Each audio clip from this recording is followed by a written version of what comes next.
Well, hello and welcome to Travels with Geordie. This is going to be a video series of my travels around North America with my dog Geordie. But to be fully transparent, this series that you're about to watch actually started over 3 years ago in Riverport, Nova Scotia, and it's now mid-December 2016 and I'm in Victoria, British Columbia. I left Nova Scotia traveling in an old Land Rover and an Airstream, and now I actually live aboard that old wooden boat. But in the interest of an archive, I'm going to jump back in time and start this video as it was intended, and we'll catch up to where we are today over the next few episodes. Cheers!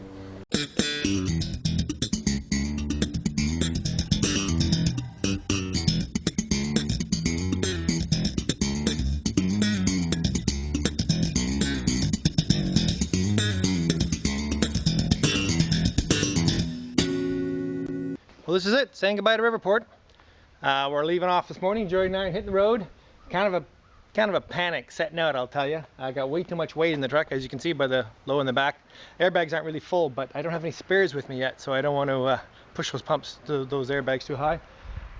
So we're pretty much loaded. We got all the lights and the brakes working on the trailer. We're on our way in for an inspection, and once we're inspected, we're good to go. And we're on the highway. We'll be on our way to New Brunswick in the next day or so. I'm going to stop off in Halifax and see my eldest daughter on the way out of town, and we're off. Check in later. See ya. Well, day two. Pretty wild drive coming up to the city from Riverport yesterday. Engine was great, truck was great, power was great, but she was a little squirrely on the road. I have a terrible amount of weight in this thing. But anyway, I can deal with that. First thing to deal with is this. Hope that's not a reflection of the neighborhood I'm in. Maybe that's just a slow leak, and we'll figure that out. Anyway, I have onboard air, so we'll fire up the compressor. But my solution for the squirrely ride is well, it's a weight distributing hitch, which I had one at home, and I didn't bring it with me, mainly because it didn't have a big enough drop. If you look at the way this is set up, I have a very extreme drop hitch here. For the regular hitch, that's actually 10 inches. I probably don't need quite that much because the truck sits pretty high. So to get a weight distribution hitch with that much drop is a bit complicated. Fortunately, in the city, I was able to go and get a massive weight distribution hitch, what they call drop shank. So that'll drop, that's upside down, that'll drop the hitch. So I have a weight distribution hitch and sway arm. So we'll see if that helps the ride a little bit. It's really not bad, but I'm going a long way and I wouldn't mind if it was really a lot better. Anyway, check in. Well, good morning. We're on the second leg and we're heading off on the road. We put on a weight distribution hitch, as I think I mentioned, and what a difference that's made. I can easily cruise at 90, yeah, I could cruise up to 100 if I felt like it, but of course moving pretty quick at that pace, and it just rides rock solid. Really, really great. Also have a sway control on it as well, and what a difference that's made. The loud screaming noise you can hear is the poor old differential, which is holding in there. I just don't know how. It's dumping a lot of oil, so I have to keep it topped up. And if it wasn't for all this junk in the back of the truck, the screaming would be completely unbearable. It's really, really howling. But it doesn't seem to get much worse. So if we make it to St. John, which I hope we will, we have parts being shipped up there, and we'll get that sorted out in the next couple of days. Okay, so we got the truck in Tony's garage, and Tony's going to save the day. Basically, the front diff is, well, toast. I toasted it a couple of years ago trying to pull a dump truck out of a ditch.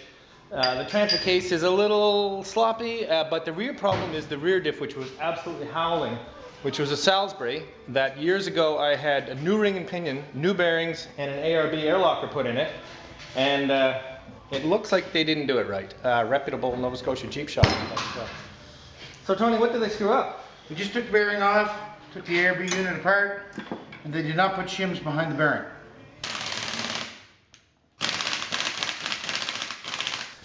Okay, so I gotta tell you a story about what happened to the front diff. Basically, truck was on site. I used to build houses. The dump truck got stuck with one wheel down in the ditch. I said, oh, I can haul you out, no problem. So I hitched her up, and it was on gravel. And she was pulling good, she was pulling really good, until the rear wheel slipped on the gravel, and all 165 horsepower, the 4.3 went into the front axle, and it went crunch. And I mean, it went crunch. For those of you who are Rover fans, this is about as badly as you can abuse a differential. Every single tooth, but a few, is ripped off that ring gear. And okay, so we're off on our first adventure. Thank God Neil Fisher's come to rescue me and take me doing sciencey stuff all through the beautiful islands of Bay of Fundy. While the truck is at Tony's waiting for parts. We're going to go over to Manan on that ferry, which is where we're going now, and then we're going to go back over to Nova Scotia and do all kinds of sciencey stuff, which I'm not sure I'm allowed to tell you about. We'll see what Neil says about that later. Anyway, looks like we're getting ready to load. Come on, Geordie. Let's go, bud. That's my boy. Talk to you soon. Drinking on Manan tonight. I don't know why, but I just love ferries. So we're on the MV. What MV are we on? It's either the Manan Adventure or the Manan. We're on our way to Manan, and we're sitting in the most luxurious forward-facing seats on the whole vessel. However, the size of the bulwarks on the bow make it absolutely impossible to see anything. But they solved that problem for you really, really well, because over here, just in case you wanted to see forward, is video.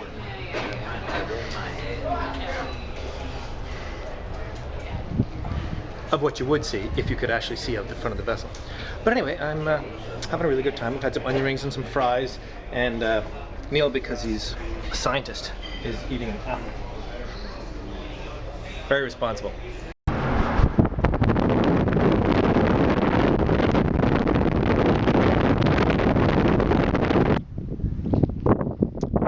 Well, this is a pretty neat spot. If you were at all susceptible to vertigo, I'm standing on a rock face high above the Atlantic Ocean on the southern tip of Manan Island, and it's a pretty cool spot, I'll tell you. I don't know why I love ferries so much. I don't know, just cool. Okay, so Neil and I just came out of the pub in St. John, and you know, St. John is actually one of my favorite cities. I think the place is going to have a renaissance. I mean, that's a nice friggin' church. Anyway, the whole city sits on a hill on a peninsula, 3 sides to the ocean, and it was, you know, it's been so run down for so long. But I really think, you know, it's all beautiful old stone buildings, brick buildings, some wooden buildings, and it's getting really funky. We're starting to get some great little cafes. Check out the Masonic Temple in St. John, New Brunswick. Love it. Cool. See ya.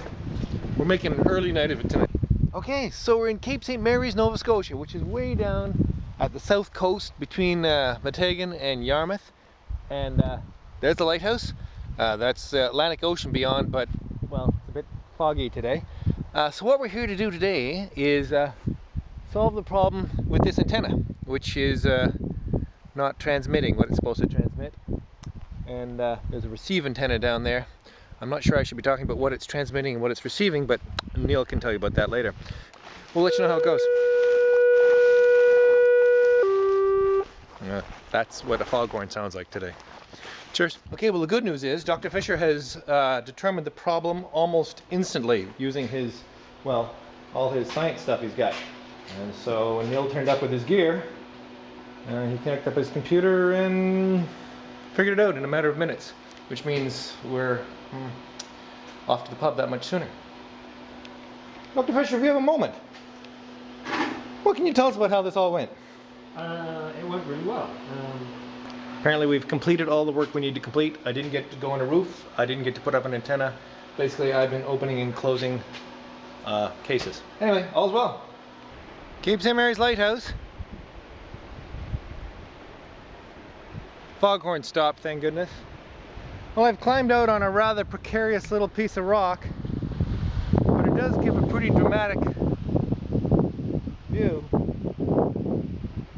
of the cliffs at Cape St. Mary's.